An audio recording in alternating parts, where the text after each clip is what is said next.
नमस्कार, स्वागत है आप सभी का खेती किसानी पर आधारित हमारे खास कार्यक्रम सोनकस भैया में। मैं हूं आपके साथ ज्योति सिंह। इस कार्यक्रम के माध्यम से हम अपने किसानों को तमाम वो जानकारी देते हैं जो उनके लिए उनकी फसल के उत्पादन के लिहाज से काफी महत्वपूर्ण होती है। छत्तीसगढ़ में भी अब बहुत आयत पे अगर हम देखते हैं तो मटर की खेती किसान करने लगे हैं। फिर भी मटर की खेती को लेकर क्या संभावनाएं हैं और क्या कुछ जानकारी किसानों को होनी चाहिए, इस पर आज हम चर्चा करेंगे। तो चलिए शुरू करते हैं अपना एक खास कार्यक्रम सोनकस भैया।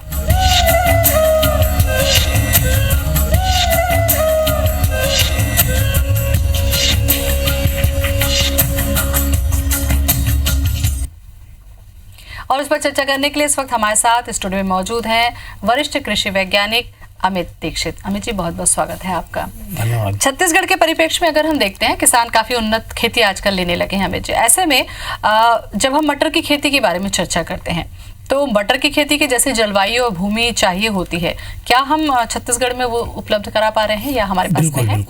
बिल्कुल करा पा रहे हैं। थोड़ा सा क्या है कि छत्तीसगढ़ में जो खेती है वो ठंड के समय में होती है। अक्टूबर से मार्च तक इसकी खेती आसानी से की जा सकती है।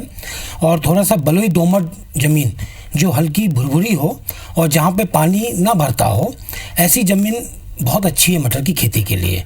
तो हम ये कह सकते हैं कि छत्तीसगढ़ की जलवायु और भूमि दोनों ही बहुत अच्छी है मटर की खेती के लिए। फिर भी अगर हम छत्तीसगढ़ को पूरे अलग अलग जोन में बांटते हैं तो चूंकि हमारे पास में पहाड़ी इलाके भी हैं और पहाड़ी इलाके भी हमारे पास में हैं, सरगुजा या अंबिकापुर साइड हम देखते हैं, तो ऐसे में कौन से इलाका इसके लिए ज़्यादा मुफीद है और वहाँ के किसान इसको बहुत आयत में ले रहे हैं? हाँ, इसकी खेती तो कहते हैं प्लेन में भी हो रही है, लेकिन यह है कि पहाड़ी क्षेत्रों में इसकी खेती लंबे समय तक ले सकते हैं। और ये आप माने कि अभी जो मटर आ रही है मार्केट में, थोड़ी सी मिठास जो है वो पहाड़ी क्षेत्रों में जो मटर उगती है उसमें रहती है।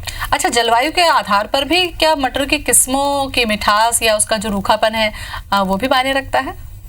नहीं, उतना माने सभी जगह पर किस्में अलग अलग ली जाती हैं? नहीं, किस्में कहते हैं जो कॉमन किस्में हैं वही ली जाती हैं, लेकिन यह है कि थोड़ा सा अर्ली और मध्यम इस टाइप का उसको क्लासिफाई किया गया है, उसको बांटा गया है।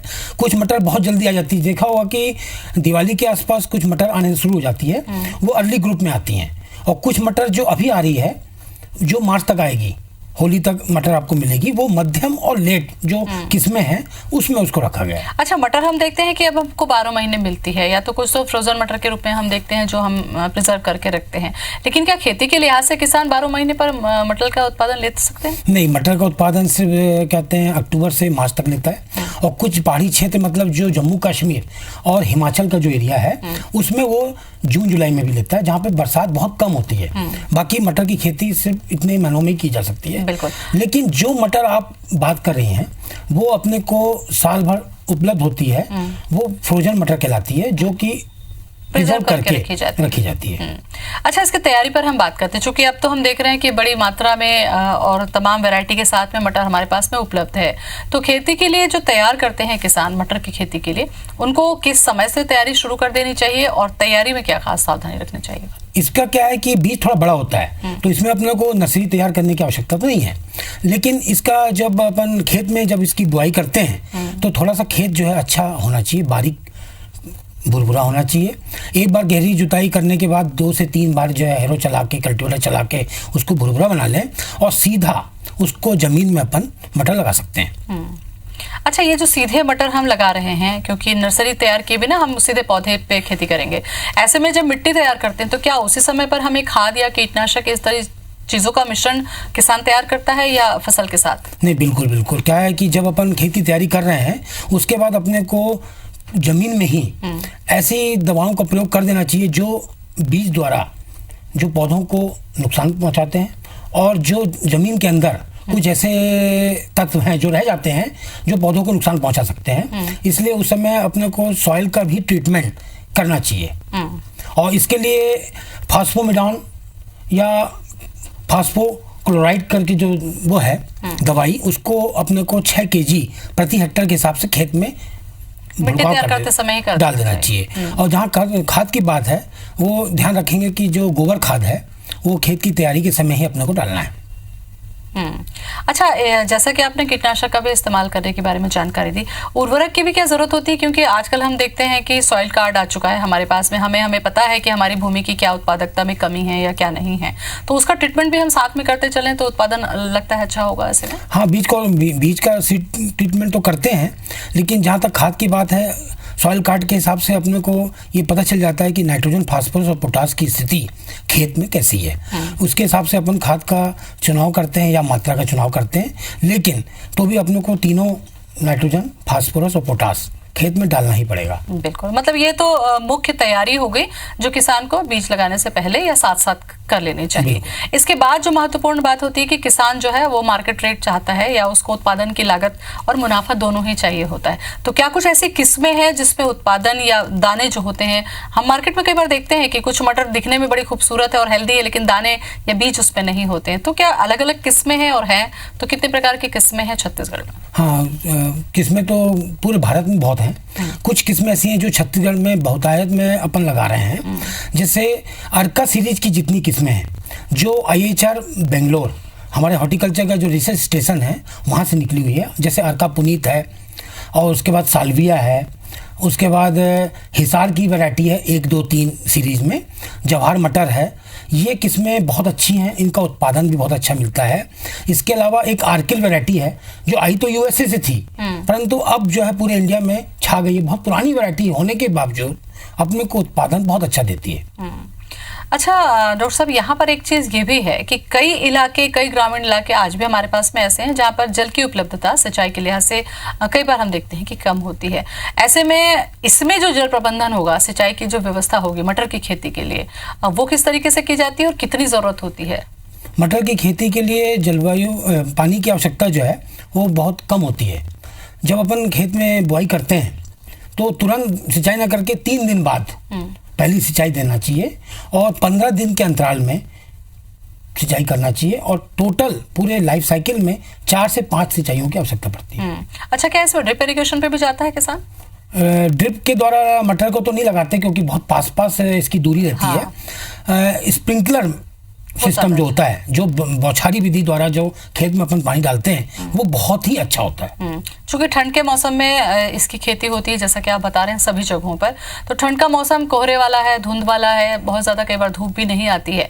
ऐसे में जो कीटों का प्रकोप होता है डॉक्टर साहब, वो किस तरीके का होता है? और कई बार हम देखते हैं कि फली स्वस्थ है लेकिन उसके अंदर में काफी इल्लियां जो होती हैं वो पाई जाती हैं, तो इसको फिर किसान कैसे बाहर आए समस्या से? इसमें मटर में क्या है कि एक एफिड और एक पॉट बोरर, जो आपने बात की कि फली तो अच्छी दिख रही है लेकिन जब छीलते हैं तो अंदर इल्लियां रहती हैं, तो पॉट बोरर का प्रकोप और एफिड, ये 2 कीट जो है बहुत ही ज़्यादा मटर में नुकसान पहुंचाते हैं। जैसे जैसे ठंड बढ़ेगी और हल्का सा कभी कभार क्या होता है कि वातावरण में बादल आ जाते हैं, तो उस समय एफिड का प्रकोप बहुत ज़्यादा होता है, तो अपने को उस समय एक बार दवाई डालना पड़ेगा।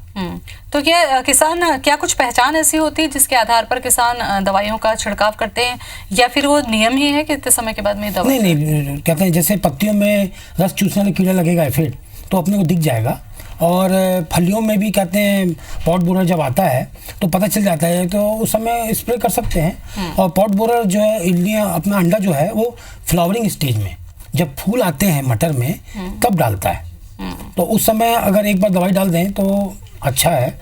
बाकी नीम युक्त दवाओं का प्रयोग भी कर सकते हैं। मतलब प्राकृतिक रूप में जा सकते हैं। बिल्कुल। डॉक्टर अमित, अगर हम देखते हैं मटर की खेती को, चूंकि हर सब्जियों में मटर डाली जाती है और मटर को काफी पसंद किया जाता है, ऐसे में जो इसका पूरा प्रबंधन होता है, यानी कि पूरा खेत से लेकर जब हम मार्केट तक उपलब्ध करवाते हैं, तो इस समय भी क्या कुछ सावधानी की जरूरत होती है? क्योंकि कई बार फलियों को निकाल कर आपको मार्केट तक पहुंचाने में वक्त लग जाता है, तो सही समय जो प्रबंधन होता है उसको कैसे करें किसान? नहीं, क्या है कि जब अपन ने खेत में मटर को लगा दिया, उसके बाद उसका प्रबंधन तो बहुत जरूरी है, क्योंकि अगर खेत में तैयारी में आपने खर्चा कर लिया, खाद डाल दिया, आपने बीजा डाल दिया, उसका मैनेजमेंट या प्रबंधन अपन नहीं करेंगे तो किसान भाइयों को उतनी आय नहीं मिलेगी जितनी मिलनी चाहिए। उसके लिए अपने को 30 दिन बाद, जब आप बीजा खेत में लगाते हैं तो उसके 30 दिन बाद एक निराई गुड़ाई जो बहुत जरूरी है। हाँ। जिससे क्या होगा कि जमीन जो है हल्की हो जाएगी, भुरभुरी हो जाएगी, और उसके बाद उसमें और अच्छी ग्रोथ होगी। उस समय अपन नाइट्रोजन जो यूरिया के रूप में अपने को समय डालना चाहिए। अच्छा, ये 30 दिन के बाद वाली 30 दिन के बाद। और उसके बाद पानी अपन दें। और विशेष ध्यान और रखना है कि जब फ्लावरिंग आना शुरू हो जाती है तब किसान भाइयों को चाहिए कि पानी का अवश्य प्रयोग करें। अच्छा, क्योंकि फल तभी लगेंगे जब फूल अच्छे रहेंगे, और अगर पानी नहीं डालेंगे तो फूल जो है झड़ना शुरू हो जाते हैं। तो उसका विशेष ध्यान रखना है अपने को। उसी समय आपको थोड़ा सा वॉच करना पड़ेगा, देखना पड़ेगा खेत में जा जाके कि कहीं कीड़े नहीं आ रहे हैं, प्रकोप तो नहीं, क्योंकि जितनी भी इल्लियां हैं सब उसी में अंडे देंगी। तो वो अच्छा, ये फूलों वाली जो अवस्था होती है डॉक्टर साहब, आपको लगता है कि इसी समय पर अगर प्रकोप हो रहा है और यहाँ पर ही किसान थोड़ा सा जागरूक है तो वो अपना फसल उत्पादन बढ़ा सकता है? बिल्कुल। उसके बाद आपको ये मान लीजिए कि अपन 90% अपन उत्पादन बचा चुके हैं। अच्छा, चूंकि पौधे जैसे कि आपने बताया काफी नजदीक नजदीक पौधे होते हैं, कई बार ये होता है कि किसान जो तोड़ने वाली स्थिति होती है तो तोड़ने से पहले क्या कुछ ऐसा समय सीमा है कि मान लीजिए 30 दिन के बाद जैसे आपने कहा फलियां आ गई हैं तो कितने दिनों के बाद इसको फसल को तोड़ लिया जाता है? ये बीज के हिसाब से या मार्केट देने के हिसाब से? क्या होता है कि जब फलियां पकना शुरू होती है ना तो हल्का सा चटकना शुरू हो जाती है। हाँ। कुछ चटक के कहते हैं, बीजा गिरना शुरू हो जाते हैं। तो अब ये मान लीजिए कि हार्वेस्टिंग के लिए तैयार है, उस समय किसान भाइयों को चाहिए कि हार्वेस्टिंग स्टार्ट कर दे 55 से 60 दिन बाद। अच्छा, लगाने के 55 से 60 दिन बाद तुड़ाई के लिए फसल तैयार हो जाती है। और जैसे इंदिरा गांधी कृषि विश्वविद्यालय में जो प्रयोग हो रहे हैं तो वो सीड प्रोडक्शन के लिए ज़्यादा ले रहे हैं। वो 60 दिन बाद जब फलियां जो है पकना शुरू हो जाती है तब काटें। अच्छा, मतलब अगर आपके बीज प्रबंधन पे जा रहे हैं तो आपको 60 दिन के बाद जब थोड़ी सूखने वाली स्थिति में तब आप काटें। अच्छा, लेकिन हम देखते हैं कि सब्जियों में बहुत आयत में इसको प्रयोग किया जाता है और जो मीठी मटर होती है उसे लोग पसंद भी करते हैं। तो इसके लिए भी तोड़ने का कोई समय है कि इस समय पर अगर तोड़कर आप मार्केट में बेचते हैं तो उसका रेट ज़्यादा मिलता है? बिल्कुल। क्या है कि थोड़ी सी कच्ची अवस्था रहेगी तो आपको मिठास ज़्यादा मिलेगी और मार्केट रेट बहुत अच्छा मिलेगा। जैसे जैसे पकती जाएगी मिठास कम होती जाएगी और मार्केट रेट जो है वो कम हो जाएगा। इसलिए हल्की सी कच्ची अवस्था में ही फलियों को तोड़ना शुरू कर देना चाहिए। और तोड़ते समय किसान भाई ध्यान रखे कि फलियों को जब तोड़े तो धीरे से, क्योंकि अगर जोर से वो उखाड़ेगा तो पौधा भी साथ में आ जाएगा। अच्छा, पौधा उखड़ने के साथ ही मैं ये सवाल पूछना चाह रही थी कि एक बार जब किसान ने फली तोड़ ली तो क्या उसमें दोबारा उम्मीद रहती है कि अब उस पौधे में दोबारा फिर से फली लगेगी? नहीं, जो फली अपन ने तोड़ी उसमें फली तो नहीं आएगी, लेकिन ये प्रोसेस है कि फ्लावरिंग आती रहती है, जैसे जैसे ठंड बढ़ती है बढ़ती रहती है, मतलब अभी उम्मीद रहती है कि और फली आती है। अभी आप ये मान रहे हैं कि 14 जनवरी तक ठंड ज़्यादा रहती है तो उस समय फ्लावरिंग जो है आती रहती है, फलियां बनती रहती हैं। लेकिन जहाँ से फली आपने तोड़ी वो फली तो नहीं आएगी, उस पौधे में आगे ग्रोथ होकर उसमें आ सकती है। डॉक्टर साहब, मटर की खेती को चूंकि ठंडा मौसम चाहिए जिसमें इसका उत्पादन अच्छा होता है, लेकिन वही जब मटर को आप ले जाके अपने घर में फ्रिज में रखते हैं तो आप देखिए बहुत जल्दी वो सड़ने लगती है। आपको लगता है कि इसका रखरखाव या इसका भंडारण भी एक चुनौती है किसान के लिए? बिल्कुल चुनौती है। और क्या है कि फलियां तुरंत बिक जाए तो ठीक है, नहीं तो जैसे जैसे समय बीतता है तो मिठास कम होती जाती है, सूखना शुरू हो जाती है, तो किसान भाइयों को रेट नहीं मिलता। अच्छा, तो ऐसे में किसान जो कि बड़े पैमाने पर इसकी खेती कर रहे हैं, जैसा कि आप बता रहे हैं कि अब सरगुजा साइड में बड़े पैमाने पर होती है, तो व्यावसायिक स्तर पर जब होता है इसका प्लान तो क्या कुछ सारी जो चेन है वो तैयार की जाती है कि हाँ इस खेती से इतना उत्पादन होगा और इसकी खपत यहाँ पर होगी? क्योंकि अगर ये प्लानिंग नहीं होगी तो आपको लगता है ना किसान को नुकसान होगा। बिल्कुल। तो ये जरूरी है कि आप अपनी फसल लगाने के साथ साथ पूरा प्रबंधन करते चलें। इसके लिए क्या कुछ जानकारी आप देना चाहेंगे? नहीं, इसके लिए ये है कि जैसे किसान भाई कहते हैं अपने एरिया में लगा रहा है मटर 100 एकड़ में 200 एकड़ में, उसके पहले ही वो अपना कर लेता है कि मार्केट में कहाँ बेचना है। जनरली क्या है कि छत्तीसगढ़ में तो बिक जाता है, थोड़ा सा एमपी में जो माल है मटर जो है वो थोड़ा अर्ली आती है। अच्छा, तो वो जल्दी मार्केट में जल्दी आ जाती है तो वो जल्दी बिक जाती है। बाद में किसान भाइयों को मटर नहीं मिल पाती तो छत्तीसगढ़ का माल एमपी में भी जाता है और वहाँ पे वो मंडी में बेचता है। अच्छा, इसके लिए कोई प्रॉपर चेन ऐसी बनी हुई है कि मान लीजिए किसान के पास में ज़्यादा उत्पादन हो रहा है तो ज़्यादा देर तो हम इसको रख नहीं सकते जैसा आपने बताया, तो इसको सही तरीके से अगर बिक जाए तो उसके लिए कहीं ना कहीं कॉन्टेक्ट का कोई तरीका है या कृषि विश्वविद्यालय इसमें मदद करता है या कैसे जागरूकता के लिहाज से काम? नहीं, अभी इस टाइप का कोई मार्केट चेन तो नहीं है। बस इतना है कि जो किसान भाई मटर लगा रहे हैं तो हम उनको यही राय देते हैं कि अगर वो फली में नहीं बिक पाई तो आप उसको सूखने दीजिए और अगले साल उसको बीजे के रूप में इस्तेमाल करें। अच्छा, मतलब नुकसान नहीं होता? नहीं होता है। और दूसरा क्या होता है कि छोटे लेवल में फ्रोजन मटर तो नहीं, सूखी मटर के रूप में इसका उपयोग कर सकते हैं। आपको लगता है कि छत्तीसगढ़ में अब ये भी संभावना है, जिस तरीके से मटर का उत्पादन हो रहा है, कि आगे चल के मटर को फ्रोजन किया जा सके या इस तरीके से इसको पैकेट में बंद करके मार्केट में लाया जा सके, उसकी एक यूनिट की भी यहाँ पर जरूरत महसूस की जा रही है, या ऐसा हो तो किसानों के लिए ऐसे और अच्छा होगा? बिल्कुल बिल्कुल, ये तो बहुत अच्छा होगा और अच्छा रेट भी मिलेगा, क्योंकि फ्रोजन मटर का जो रेट है वो 3 गुना ज़्यादा है, जबकि मटर में इतनी कॉस्ट आती नहीं। तो इसका अगर छत्तीसगढ़ में कोई ऐसी खुल जाए, व्यवस्था बन जाए, तो किसान भाइयों को अच्छा रेट मिलेगा। बिल्कुल। अच्छा, जैसे कि रोग प्रबंधन पर हम चर्चा कर रहे थे, इसमें बहुत ज़्यादा बीमारी किस तरीके की लगती है? एक तो इल्ली का जिक्र मैंने किया ही था, आपको लगता है कि कोई और ऐसा प्रकोप होता है जिससे फसल नुकसान हो सकती है, खड़ी फसल? बिल्कुल, कहते हैं मटर में एक कॉमन बीमारी है जो सबसे ज़्यादा लगती है, वो है पाउडरी मिल्ड्यू।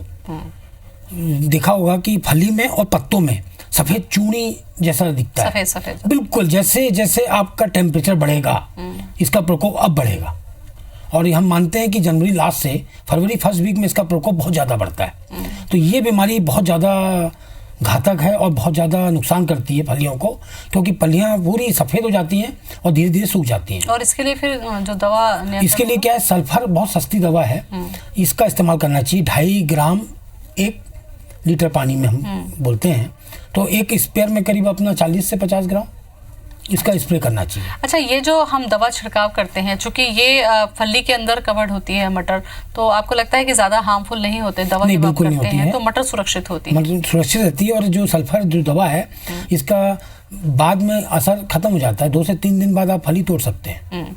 आपको लगता है कि छत्तीसगढ़ के किसान इसको हर व्यावसायिक स्तर पर अगर हर किसान करना चाहे तो इसका प्रबंधन कब से उसको अपनी खेती की तरफ से करना चाहिए? कौन सा ऐसा महीना है जब वो अपनी तैयारी इस पे कर ले पूरे तरीके से? छत्तीसगढ़ में इसका बहुत अच्छा कहते हैं रिस्पांस मिल रहा है और बहुत अच्छी खेती है, और छत्तीसगढ़ के किसान भाइयों को चाहिए कि अक्टूबर से मार्च तक इसकी खेती होती है, और करीब अपना अगस्त सितंबर में इसकी खेत की तैयारी कर ले और मटर की बुआई करे।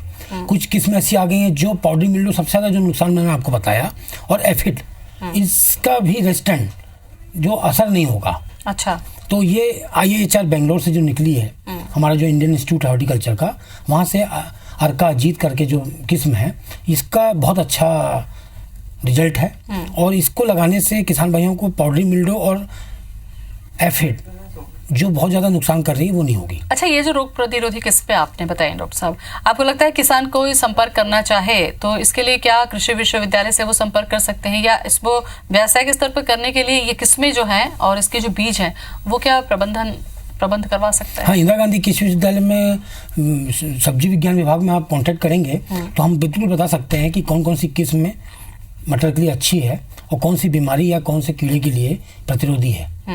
क्या कुछ और इस तरीके से रिसर्च हो रहा है समय के साथ साथ कि और कुछ ऐसी किस्में हों? क्योंकि इस बार हम देख रहे हैं कि छत्तीसगढ़ में ठंड अच्छी पड़ रही है, लेकिन हमेशा बहुत ज़्यादा ठंड नहीं पड़ती है, तो ऐसे में ठंड के जो सीजन की किस्में हैं वो और ज़्यादा किसानों को मिल सकेगी? बिल्कुल मिल सकेगी, और कुछ ड्रॉट रेजिस्टेंट वैरायटी भी, जैसे पानी की जहाँ पे सुविधा बहुत कम है, वो किस्में भी अभी इसमें काम चल रहा है।